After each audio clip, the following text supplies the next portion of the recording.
this is not meant to be disparaging at all, but this book, I think, is going to earn its place sitting on tops of toilets all across the nation. Yes. I call them bathroom books, and you know what? There's nothing better, I think. In fact, I can vouch for that, because that's exactly how I read through it this morning. And I must say, I was sitting there saying to myself, because I hadn't looked at it now for a while, sitting there thinking, I said, this is really good. I enjoy reading this. Well, that's a good sign. Yeah. It's like, I like this author's style. Yeah.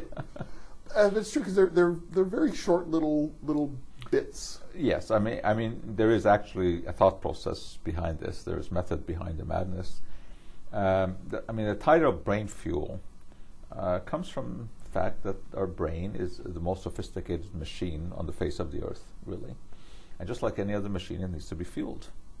Well, there are two ways it needs to be fueled. One is literally with glucose and other nutrients that come from the bloodstream. But the other way our brain needs to be fueled is with information. That's the raw material that the brain uses. And we use our brain from morning to night, some people more than others.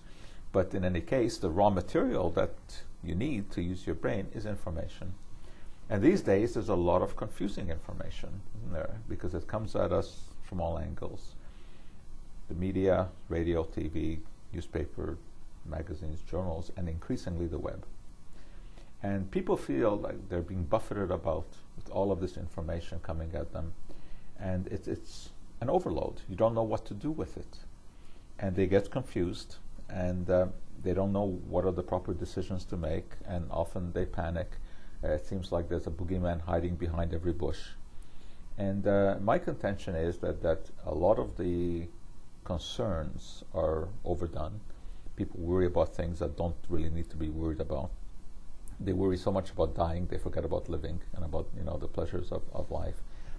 And what they really need is proper scientific-based knowledge to give them the ammunition to make distinctions between legitimate research and nonsense. But I also feel that you can do this in an entertaining way. Basically, you can give the sugar to make the medicine go down. And that's what I've chosen to do here. I find that the question-answer format is very appealing. People love questions, and when you do a question-answer format, you can kind of formulate the question itself to be intriguing and sound unusual. Then you capture their imagination, and then you hit them with the significant science behind that. So, for example, I'd ask a question that seems very unusual, like why are scientists interested in harlequin bugs? Well, harlequin bugs are so-called because of their coloration. They, look like harlequins of the 1800s, and the reason scientists are so interested is because these bugs live on cruciferous vegetables like cabbage and broccoli. They suck the juices, and they concentrate the glucosinolates, the anti-cancer compounds in their body. So of course scientists are interested in that. Maybe even formulating harlequin bug pills, who knows? The hucksters are probably thinking about that already.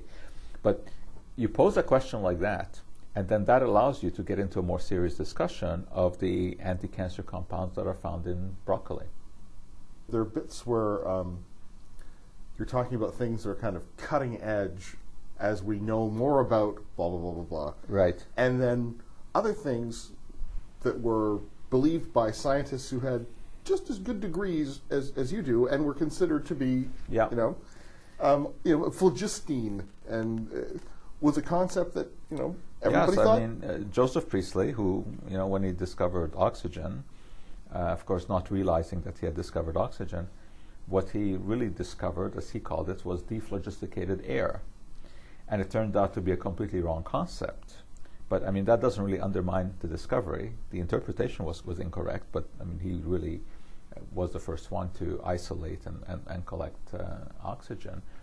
And I like to have little historical pieces in there, because what I want to do is to give the reader an idea of the scope of science, from history to what the future may bring to current problems.